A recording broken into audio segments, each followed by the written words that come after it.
Welcome back, everyone. This is the Miss Shishana 33. I am Tatiana. I am done cooking. I am here to help solve missing women, shooting, and men cases.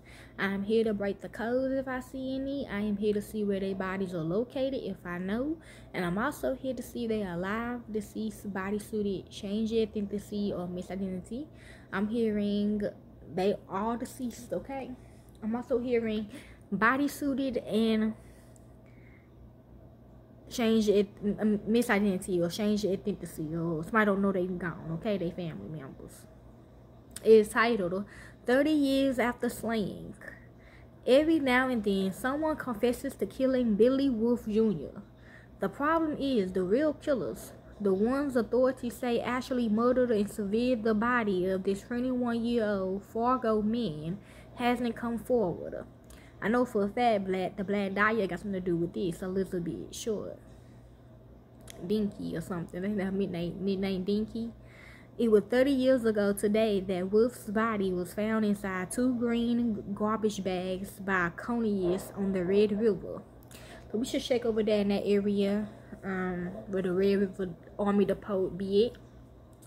The case remains one of the most gruesome unsolved murders in local history. I'm hearing yes.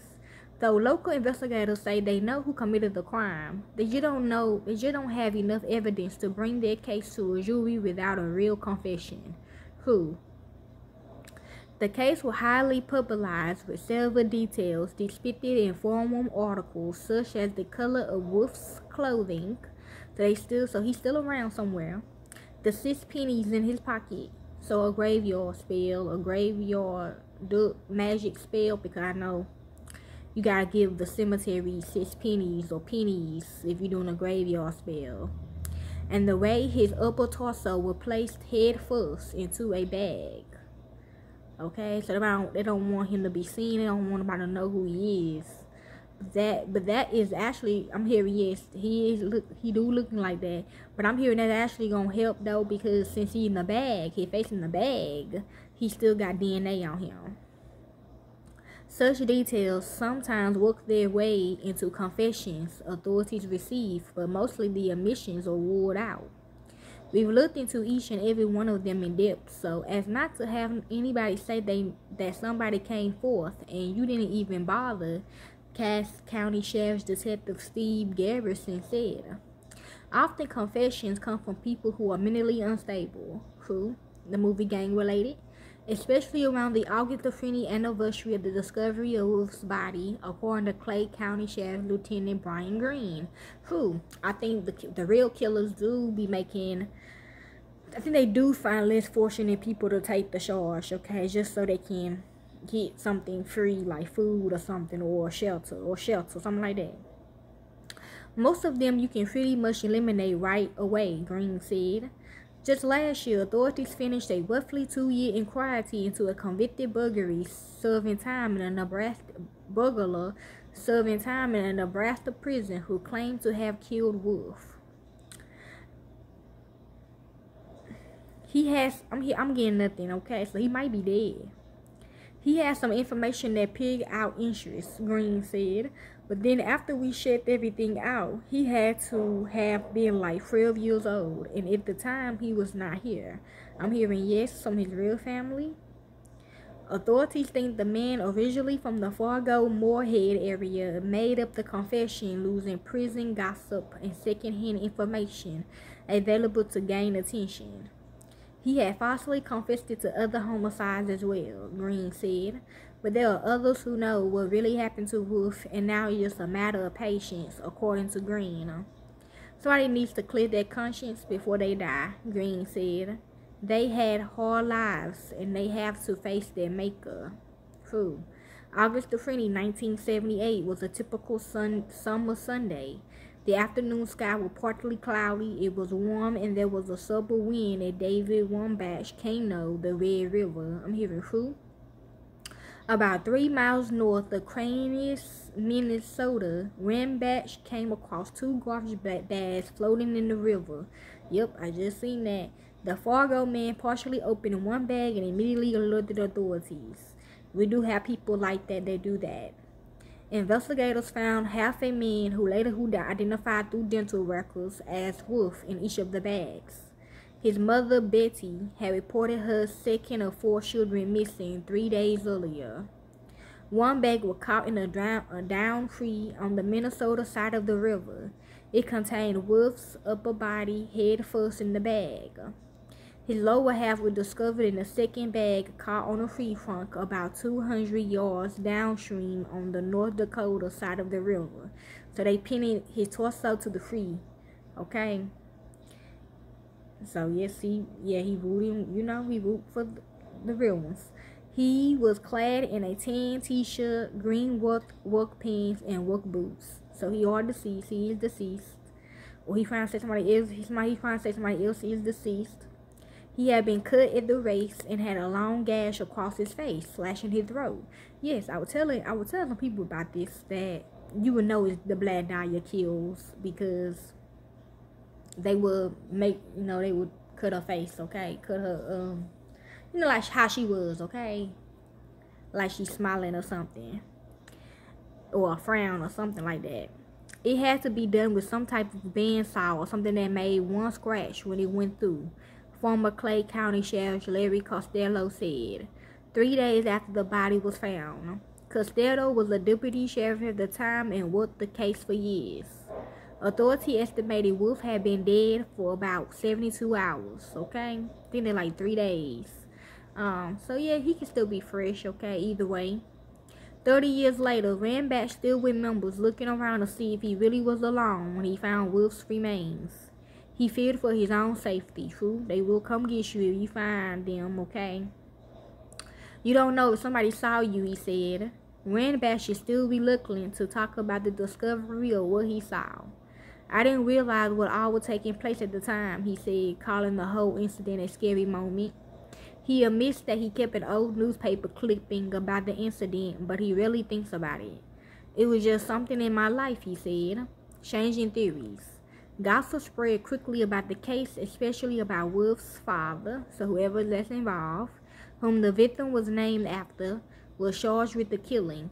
Investigators have since cleared him of any involvement, but won't divulge more about the initial case against him. True, I do too sometimes. The charges came 3 months after Wolf's body was discovered and confirmed rumors that had been afloat for some time. A November 30, 1978 411 article stated, but 3 months after that, the charges were dismissed.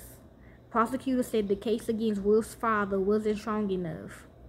Yep, investigators reopened the case in 1987 and embraced a different theory. They now believe Wolf's death was drug-related and involved more than one killer. Okay, so someone going his body, they probably took some organs or something. We're gonna see. They now believe Wolf was killed somewhere in Cass County and that 3 or 4 people was involved. I'm hearing yes, they do that. Investigators deduced their message was being sent based on the gruesome nature of the crime. They were trying to get some information out of him that he didn't have, and it went too far and he ended up dead, Green said. Investigators also believe Wolf was a low-level player in the local drug scene and may have sold some drugs. Real ones. Okay. Let's talk about the father, I don't know. They say he likely became enmeshed in something and died as a result. Yes, it's him. But they don't know why Wolf was killed. When it comes to drugs, it's either you didn't pay for them or you took them, Gabberson said. I woke up thinking about drugs. Bad and good drugs. Authorities over the years have cleared some people originally believed was connected to the case, including Wolf's father. See? Charging him might have been a way to try to straighten out early statements made by William Wolf, Sir, Green said. When I went through it, there was absolutely nothing there, Green said, referring to a potential case against Wolf's father. Investigators still keep in contact with the Wolfs, who has since left the area, but there's still some bitter feelings, Green said. 4 attempts to contact the family believed to be living in Alexandria, Minnesota have been unsuccessfully. Investigators also have narrowed their focus toward a tight-knit drug ring active in the 1970s, Green said. You would call that drug trafficking, okay? Or human access rings or drug rings, okay? We are pretty certain we know who did it. Ain't no doubt about that, he said. Sometimes in the drug rings, they have people fighting each other, you know. We have to have enough to convince the jury, and we don't quite have that yet. It's still being worth it, but you need that one solid bit of proof. Several persons of interest have been in and out of prison over the years. Investigators remain watchful at least 2 people in the Fargo area. Still hope for closure. In 30 years, investigators from several agencies have interviewed hundreds of people and amassed nearly a 2,000-page case file that fills 4 fat binders. But nothing that can tell us that here's the individuals involved. Gabberson said, "It sits at my desk and I look at it every day." Green said he visited Wolf's grave to reconnect with him. "It's different when you're doing an active one and you see the body," he said. Green said he is certain the case will be solved someday. He just hopes it happens before Wolf's parents die. "Somebody's going to finally face up to what actually happened," he said. But the family had publicly expressed concern that the case would never be solved. First a month after Wolf's death and again 7 years later. You wonder when it takes so long and all the clues are getting colder and colder and colder. So, cold case. Wolf's mother, Betty, said in September 1978, "And how are people going to remember the longer it takes to find somebody who is going to talk? How are they going to remember the details of something that happened 1 month or 2 months ago or a year ago?" That's crazy. When I interrogate people, they tell me the truth right off the bat. In 1985, Wolf's younger brother, Michael, said his family tries not to think about the case. "We figure it's probably one of those things that never be solved," Michael Wolf said. Billy Wolf Jr. killing. 1978, August the 15th. The last time Betty Wolf talks to her son Billy. August the 17th, Billy Wolf reported. Okay, that's just basically the timeline. And that's basically, okay, how to help. Hold on. 1987, a team of investigators reopened the case and generates fresh leads. A new theory developed, leading authorities to believe Wolf's death was drug-related. 2004, authorities combined the entire case into one file. Previously, material was included in various files possessed by several law enforcement agencies. How to help.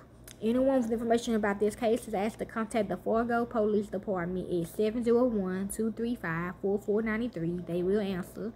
The Cass County Sheriff's Department is 701-241-5800, or the North Dakota Bureau of Criminal Investigation at 800-472-2185 or 701-328-5500. This is like one of my scariest cases I done did today. So you like to help with this case, you can. I don't do it for the fame or the money. I do it because this is what I love to do. I'm seeing him floating right now, okay? If you like to help with this case, you can. I don't do it for the fame or the money. I do it because this is what I love to do. To the real families of these victims, corporate America will set you up. Or my subscribers, my recruiters, you can donate or tip to them. Thank God, peace, and be safe.